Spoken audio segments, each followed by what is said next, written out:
something bigger than me. I just wanna travel the world. I just wanna meet someone different from me. I just wanna travel the world. To see and smell and taste something completely new. I just wanna travel the world. I just wanna see it with someone like you. I just wanna travel the world. The world. The world. The world. Travel the world. Here's your host, David Cole. Let's get started. Hello and welcome to the Our Offbeat Life Podcast, where we delve into these unique lifestyles and unconventional paths to inspire our listeners. So today's episode, we're thrilled to have Aimee Bobruk join us as a guest expert in educating children remotely, especially focused on the world schoolers in the arts and music. So without further ado, hello, Aimee. Can you say a little bit about yourself? Yeah, I'm glad to be here talking with you today, specifically about arts in the world schooling community. I've been an educator for 16 years. I started teaching, my degree is in philosophy and art, and I started teaching one-on-one and small group lessons out of Austin, Texas, over 16 years ago. Then, when Corona hit, I took all my teaching online. And I started contracting with alternative forms of education. My sister, Aimee Bobruk, runs a community called Odyssey. And she introduced me to the worldschooling, unschooling, self-directed styles of learning, which I firmly believe in. And I started with what was Galileo, which is now Kubrio, as a music instructor and small pod facilitator. They are now called Kubrio.com. I did serve for 2 years as their arts education director, where I helped flesh out programming in film, dance, art, music, and animation, where I worked with other teachers to create collaborative experiences online for world schoolers and homeschoolers and unschoolers and self-directed learning. And from there, I also worked with other communities, currently one called the Hub Community, which meets weekly in small groups of preteen and teen learners with few facilitators like myself, where students can bring their projects and their inquiries and learn in an adventurous environment together. I also worked for about 2 years with synthesis.com, which was game-based learning. Again, holding the space for somewhere between 10 and 20 students learning soft skills of communication, collaboration, how to, in a civil manner, bring forward your opinions and back them up. And now I am primarily focused on, after all this time, after 4 years, I am honing in what my specialty is. And my passion is specifically teaching teens aged 12 to 17 music and songwriting. So I am launching my own community called TuneAgers.com. And this is a place where teens can come, learn how to write a song with a professional musician. It's just had an album release and I tour regularly. Thus, again, why I work virtually and with world schoolers and homeschoolers. And unschoolers and self-directed learning. So students interested in music who may already have a private music instruction or be teaching themselves on YouTube can come to TuneAgers.com with a professional musician, learn how to songwrite, learn how to make a quality demo, learn how to write songs with other students worldwide, which I think is amazing, which did not exist in my time. And learn how to present yourself online. And then, you know what? Get your songs up on Spotify, Apple Music, TikTok. Start your own music career. So I am just focused on my greatest passion, which is songwriting and music. And at the core of that, I firmly believe that preteens and teens are in this beautiful, vulnerable spot of learning how to express and trust their voice. And it's a safe and fun environment to do that through music. So at the heart of it, what I'm most interested in doing is encouraging and lighting the fire in teens to express everything that's inside of them and who they are and what they stand in as they navigate the world. And the frame in which I do that is in songwriting and music at TuneAgers.com. That's who I am. That's beautiful. That's awesome. I wish I had somebody like that or a way to do that when I was younger, because I've always been interested in songwriting. And actually, now that the technology is there, I've actually been experimenting with some of those AI songwriters. Except I don't let them write my own words because it doesn't sound very good. So I put my own words out there, but since I don't sing and I don't play musical instruments anymore, it's just easier for me. But from what I understand, you help them with the whole thing. Yeah, the journey of teenagers is learning how to songwrite, record, present yourself online, and then launch your music. But it's open for all of that. So a standard session will be, I will provide a framework or a challenge at the top of the week. And within this it is private, so it's safe and everybody is within the age range. And they have 24/7 access to a platform where they can post links and videos and share their songs. I curate a lot of the learning material that I find to be most effective and ask them to contribute as well.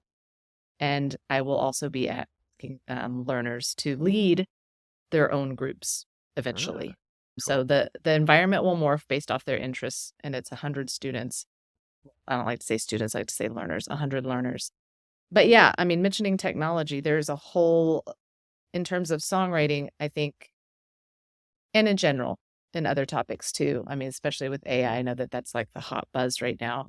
Within music, there are now platforms where I can be playing the guitar and singing, record what I'm doing, hand it off to you. You could put a keyboard part. We can do this all live, like on the same screen. And if there's any internet issues, it's no big deal. I'll just work on it some, then tag you. You work on it, tag me back, and we can actually create something together. And you don't have to know. Learning the theory and notation, yes, I think that's important. And ultimately, it is a more in-depth, traditional way of learning music. But to be musical and to create something, yes, I talk about working with sound blocks or like MIDI sound blocks and chords or pre-recorded loops and how to arrange those and put them in a structure. And most importantly, if it has words, how do you express yourself clearly and do it in such a way that it is you know, so where you're not trying to be Taylor Swift or Adele or New Kids on the Yes. Block or fill in the blank. I think you were with Kubrio when my son intro music class, and it was something with Google, and it was almost like this MIDI thing that they had to do, where they set it up on Google and they played songs on there. I can't remember exactly what it was called, Google's music thing. Yeah, it's called Chrome Labs, and I love Yes. it. Google, and in general, for world schoolers, please explore Google's art and culture and Chrome Labs. There is a lot that Google is doing for education. And I, even with some of the other classes I lead for like art appreciation, I'm visiting their museum spaces because I know they're kid friendly and I know that they're going to offer good content. But then they always like do experiments and trials with games and stuff. And Yeah. I think anytime you can gamify something, it's good. Very good. Yeah. All right. So you're also a traveler as well. I know you Yes, just I got do. off your tour. Yeah, you just got off this tour. Yes. Mhm. So I do.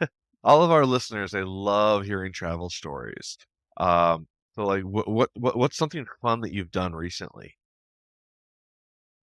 Well, I mean, most recently, I mean, I split my time now between Denmark and Texas. I was born and raised in Texas and lived in Austin for about 15 years and married and moved on to Denmark. Also, my songwriting, the time had a lot happening in Denmark with other bands that I was writing for. So now I split my time. So let me think. I mean, I guess immediately, I mean, I am just releasing an album. And in that sort of spirit of self-directed way, as an independent artist, like nobody really tells you how to do it. And you're always fighting a budget. So I'm doing it backwards. I released my album and gave it to everybody for free who showed up to the release shows in Austin, Texas. But The rest of the year, I'm dropping the songs as singles, Nice. which the album is called Malabancha, which is another name for the Mississippi River. So that ties into, I mean, I don't know. I'm like I feel like I'm like one of those people that really seeks adventures, and I make adventures out of projects. So that album is based off of my adventure from driving from the Gulf of Mexico up to St. Louis and back, and then spending 3 months at an artist in residency in Columbus, Georgia, at the childhood home of author Carson McCullers. So between those two adventures that That's were really neat. site specific came this music, and I flew back and forth recording it and then launching it here, launching it in Denmark, trying to just follow my passion and see what sticks. I mean, my next adventure, I can tell you, my next adventure is coming also in the form of an artist in residency in October at the Shenandoah National Park in Virginia. So I've been selected to spend 3 weeks there in the historical lodge, and I'm going to be talking to people that are visiting the park and having conversations with them and talking with the scientists and hiking and creating music from that. So I Wow. do a lot of site-specific work. I mean, my advice for world schoolers and travelers are just like, I am in a lot of the Facebook groups. I follow it, and I see this, this anticipation of like, well, how do you start? And at least for me, I travel about a good solid 4 months out of the year. And I think taking small chunks and starting there, like saying, okay, I'm going to do 10 days here. And now 2 months later, I'm going to do 2 weeks here. And now, oh, look, now I want to do 2 months there. Yeah. Then it's sort of, you find what you like. Is it too much? Is it too little? You find the environments you like. And, then you don't have to feel like, oh my gosh, I'm taking off a year of my life to world school. You can do that too. But for many people, maybe world schooling comes in the form of a more broken up normal year. Yeah. There's so many different ways to do it. And I'm glad that we have you on today because you've got a different perspective being teaching these students that are traveling. And I'd like to take a moment really to look at the pros and cons of some of these institutions that you worked with. It's like most of our listeners are parents with kids of varying ages who are looking for curriculum, some classes that are right for their kids. I know you've worked with places like Synthesis, Hub, School of Humanity. You mentioned Kubrio already. What are some pros and cons? Which ones do you usually recommend for people that are getting into this online education, that type of thing? Well, I mean, they take different forms. When I was at School of Humanity, I was what you might maybe call like a wellness facilitator. That was taking leave for someone that had to take leave for 6 months, and it was a short time there. Theirs is more very project-based oriented, would lean a little more towards traditional, Mhm. whereas I feel like the Hub community, which I'm really enjoying right now, is very open. Like your student can come with anything that they're working on and continue it and talk about it and get feedback. Synthesis is a niche for like soft skills collaboration. It's gamification. Cool. But you're not going to dive deep into other topics of humanities or learning. It's soft skills. And then, of course, there's these pools of things like Kubrio, which is more like OutSchool, where you can kind of jump in and select supplementary things that you feel your child needs. And so I don't have a strong recommendation. I mean, I think as a world schooler, I mean, I am obviously like you're in a location, you need to take advantage of all the doorways that can, what frames that provides. So if you're in Rome, yes, you're going to be around a lot of art. You're going to be around a lot of architecture. It's a great time to talk about world history, mathematics, art. I mean, but in a different location, if you're by the ocean, maybe you start, biology, marine biology, the environment, science. So I think taking advantage of where you're located is key. But then there are some things in more generally that I think that when students are starting to find, our learners are starting to find their passions, some translate more easily online than others. So it's hard to be on a football team Sure. if you're constantly traveling, you know. You can, if you stay somewhere seasonally, but that's going to be tougher to do. Whereas if you enjoy painting or you enjoy a musical instrument that is portable, like the guitar or the ukulele or even a small keyboard, those things are more translatable online. You can still hold par with traditional forms. Very cool. Okay. And I think that kind of transitions into another question that I get a lot from parents. How can I support my kids in the arts while we are traveling? So you kind of hit on that a little bit. Can you provide a little bit more insider tips for parents nurturing their children's artistic Yeah, talents? I think it is awesome to go to real world experiences like museums and concerts. Museums usually have a discounted day. They usually also have musical performances or theatrical performances within the museum. Also, I mean, sometimes I think people forget the power of an ask. If there is an orchestra and they have a concert coming up, but like you're going to miss the date or the tickets are really expensive, simply write the orchestra and be like, I'm teaching my kids about musical instruments. Can we come and watch a rehearsal? Like, a lot of times people like to have, especially if you're homeschooling, or world schooling, you explain that. They may even have a day where they invite, like I remember in Houston, there would be a day pre-show where Jones Hall or the Wortham Center would invite the elementary schools down because it gave the performers an audience in their final dress rehearsals. And I just thought that was so cool. Other than that, I think just reaching out within the community. I know that I'm curating a lot of those materials for TuneAgers, and some of the classes I offer are music related, but through different doorways, like the drawing inspired by music. And I mean, mine is very music centric, but I still incorporate other humanities and arts as well. Having the right tools is wonderful. Making a wise choice. The number one question I always get as a music instructor is, what instrument should I start my child on? I always say piano. It is the most linear. It is the most initially gratifying. It also has the greatest amount of content, unless your learner is really, really drawn to the guitar. I think I'm blabbing a lot. The power of the ask. I mean, because no matter where you are, there's going to be artists and there's going to be community opportunities. So simply going to a farmer's market somewhere, you're going to see someone that is making, let's say, baskets, and you're going to find someone that is also displaying their paintings, and you might also hear a musician. And the power of the ask is walking up to that musician and saying, hey, you know what? We're here for like 4 weeks. And is there any chance that you're available to maybe come and give my family like a group music lesson?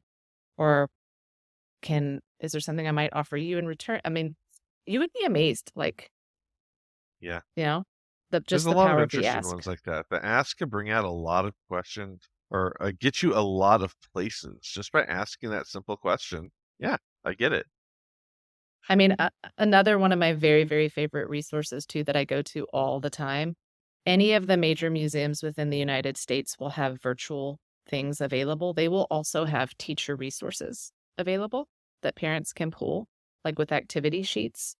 And PBS. PBS is awesome because during the coronavirus, they really honed in and started offering material for teachers and or parents. So I'm a big fan and proponent of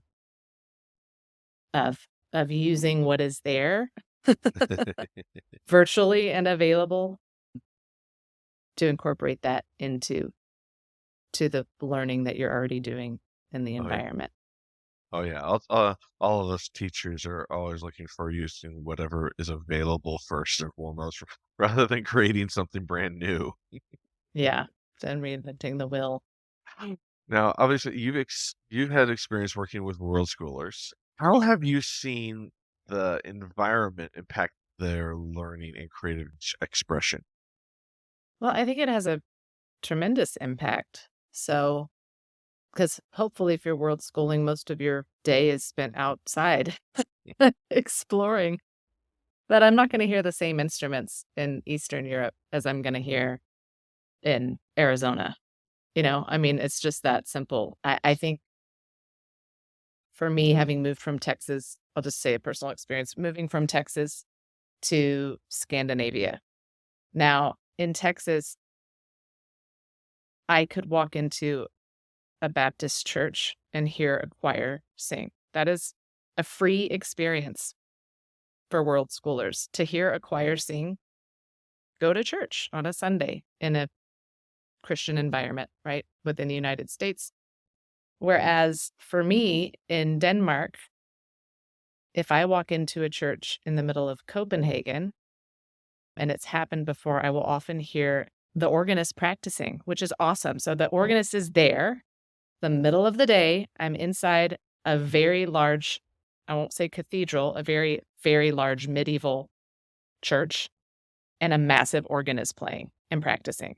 And that is two different experiences that the environment is going to give you musically. And those can be very, very powerful. So I think the environment is very influential in the Definitely. arts. Yeah.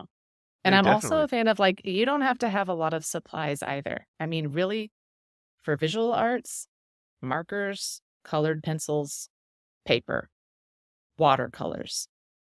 If you're really into it, some acrylics. You can do a lot with that. And there's tons of other crafts, of course.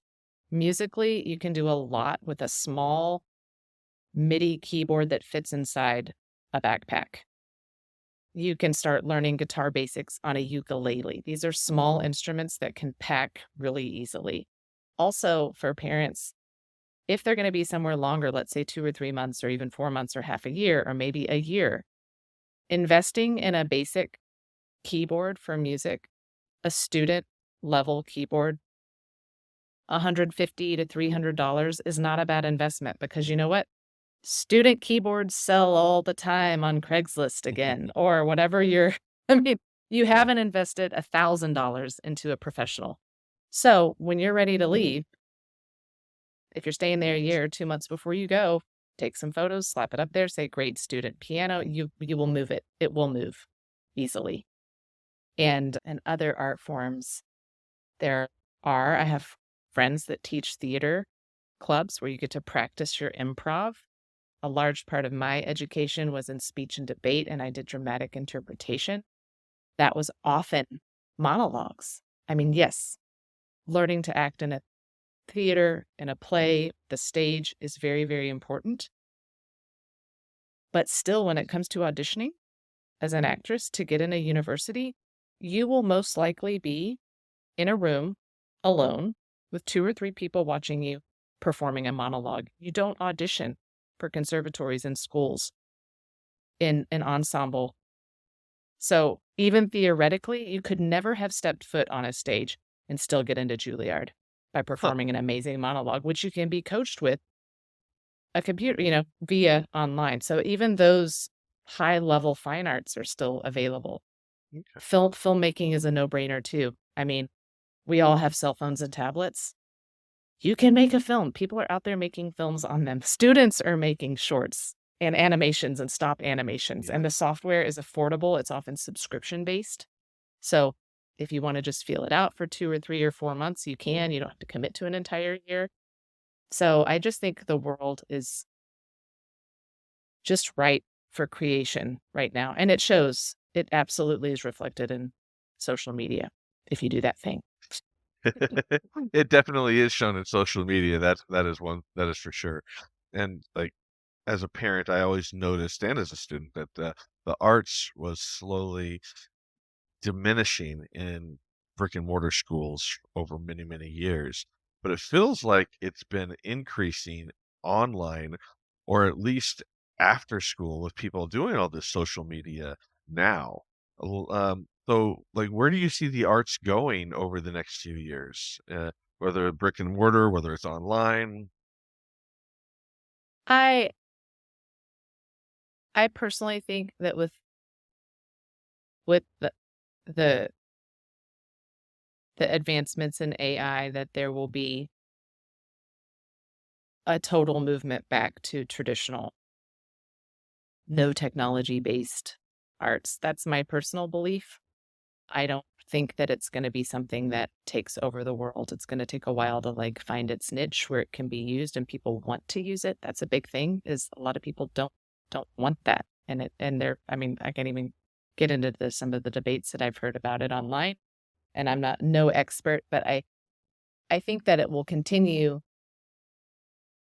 I think that Corona and the pandemic expedited learning online, and people realize that they can access professionals in very, very specific niche industries more easily now than pre-pandemic times.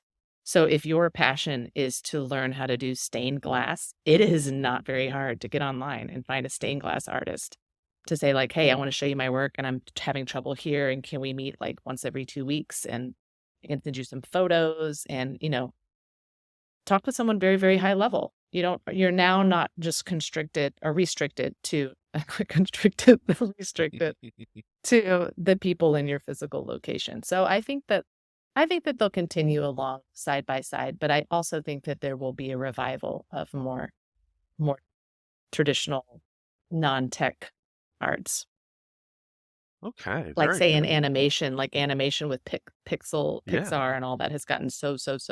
But at the same time, like people are appreciating more and more something that's hand drawn or Yeah. handmade or animated in such a way that was frame by frame, like old school. So Oh, yeah, I know us travelers, we all love, as we go to new places, we like to get things personally. We in our family like to grab things from a local artist. If I can see him making it, even better. Then I'm happier with it forever as a keepsake type thing. yeah, So, it's nice. do you believe remote music lessons, or even just remote arts lessons, could produce some kind of a virtuoso? I do. I think it can. Personally, I don't take students under the age of 8 to be virtual learners because for an instrument, they have to have a familiarity with their body. I need to be able to reach over and touch them. If I teach a 6-year-old, I need to be able to reach over and touch the wrist and adjust the fingers and show the amount of pressure. So I also think it's very, very difficult with piano with under a certain age. So if the learner is, for me, I find 8, 9, 10, they can easily be taught virtually. Yes. And virtuosos and geniuses, the debate between natural talent and nurtured talent, I think always, always, always any professional artist will say, no, this is from hard work. This is from hours and hours and Yeah. hours of practice, hours of perfecting, hours of exploring. So building, I think, in any learning sense, one of the number one things I tell my music students and TuneAgers is to practice next to something that you do daily. So what are the things you do daily? Brush your teeth, eat. Those are the main things. So pair your practice next to a snack time or right before dinner or right after dinner or right after lunch. And don't make a mountain out of it. Set your timer for 15 minutes. And that 15-minute daily practice is much more powerful than one time a week Yeah. for a random hour. So I think for me, I am a proponent with younger learners. Even though it may be self-directed in the sense that they get to choose their subject and for how long and what their goals are with that. A certain structure, either in the day or having them set the structure, of course, but sticking to it. So it is a commitment too, because that lesson of commitment is a big one in life, right? Yeah. So it's not fair for the rest of the soccer team if a member drops out, right? So if you're going to play soccer, you're going to commit to the full soccer term, you know? Yeah. Then if you don't like it, you don't have to go back to soccer, but you're committing to this. This means we go to practice. It means we do this. And that sort of commitment, I think, on a core level is very important to learn. So I think I got lost somewhere there in the answer, but structuring a practice will lead to statistically lead higher on the path of virtuoso than just a belief that, they're naturally born with it. Yes, there is natural abilities, but it no doubt takes practice, and that takes structure, and that takes persistence and time. And it sounds like those are things that you definitely preach during your songwriting club for teens. So Yeah, I mean, sometimes songs fall out of the sky and you'll be, oh my gosh, and I wrote all the lyrics and it was like 20 minutes and I had the melody and I put it in my phone. And yes, but like, that's not how it happens 99% of the time. To Yeah. professional writers, that's not how it happens. And then you go through spells where you're like, oh my gosh, I don't have anything to say. I've written every song. Every song out there has already been written. But if you're a professional songwriter sitting in with a publisher who has an artist that needs a love song that's like this for a 20 to 25-year-old, that sounds like the number one hit of today, because that's how it works with the publishing companies, then you have to write to the clock. You have a structured thing, and that is due. You have 2 sessions. You have 6 to 8 hours to finish that song, and then it's going to be played for the artist, and they might come back and say, yeah, but I don't like the third verse, or I don't like that topic. Can you rework the lyrics? A couple more hours, and it's done, and it's off. So it's like that sort of discipline is important, you know? Well, I mean, as we kind of wrap up towards the end here, I want to know more about your songwriting club. Yeah, we launched now. So it is called TuneAgers, TuneAgers.com. And it is the equivalent of 8 hours of live learning time for the price of what would be one private music lesson for an hour. So it will be priced launching on June 1st at $85 a month. It's subscription based. But for the first 25 people that sign up, you get an early bird price of $65, and you get grandfathered in to everything else that comes down the line. So yes, June 1st, I open my doors, and this is the basic structure. This is an environment where learners who are interested in music, interested in listening to music, interested in learning how to write a song, come and hang out with their peers. Learn to create with your peers in the presence and mentorship of a professional musician. And the structure is every week at the top of the week, I drop a short 5-minute stream with a concept. So this might be something like, what is a major scale and why is that important to know? And then I break it down, give an example, and then I say, okay, I want you to construct a major scale, post it on our platform, which is 24/7, or come midweek and we meet for 1 hour. It'll be offered in 2 to 3 time zones. And that is a space where it's a workshop area. So I provide a tidbit of knowledge and a frame that is a challenge that they can take in a live session midweek for an hour. But they can also come with their own project. So if they've already started a song, or they're like, I already know about that major scale, blah, blah, blah, blah, blah. I just want to meet with Rebecca over here and we want to work on some lyrics. They'll just go in a room and work on their thing. Or if you're like, don't have an instrument, you don't know where to start, then I have curated some apps. So the workspace is very project based on what the learner wants to. And I'll just open up breakout rooms as needed for different areas, like music theory or lyrics, blah, blah, blah. Then once a month, we have a live performance from the learners. That is so that they can practice to perform. And then every month we have 2 special events, which students will decide what they are. So this is off of student demand. Right now, most of the learners I've talking to are wanting to learn how to sing better. So I will invite a vocal teacher to come and give a small 30-minute workshop on like how to warm up your voice correctly. So that's it. It all equates to 8 hours, subscription-based, and that's it. I'm here to teach students to express themselves through songwriting and music. And things will pop up. Like I imagine that there may be a student-led like listening club where they just get together and listen to music. And yeah, that's it. It's coming June 1st, TuneAgers.com. Very good. And we'll have all the links to all of that down below in the show notes, so that's no problem. And if you want to get in touch with you, what's the best way to do that? My email is on TuneAgers.com. My email address is ab@aimeebobruk.com, which is AIMEEBOBRUK.com. And I'm always happy to chat with parents about how they can support their learners in the arts. And that's actually a main reason why I'm in a lot of the Facebook groups for Worldschooling and Homeschooling. And at times I get asked to teach like a homeschool group, a songwriting class. I do that as well.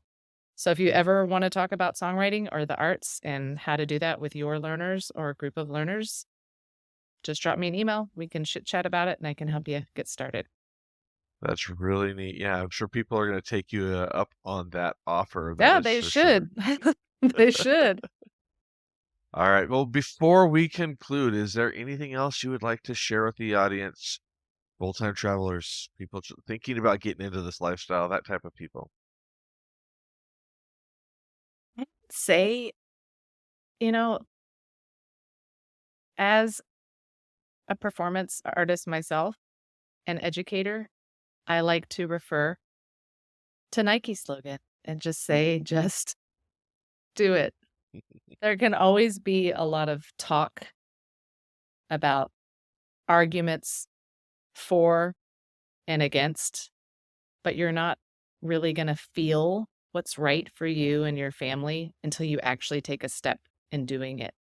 So start with something that is just really tangible, like 7 days or a month. We're going to house sit somewhere for a month in Europe, and we're going to try to figure out how we can do curriculum and learning for 1 month and then assess it. So set a reasonable, tangible goal. And then you have the satisfaction of I'm doing it. And you also have the freedom of feeling like, oh, this is an experiment.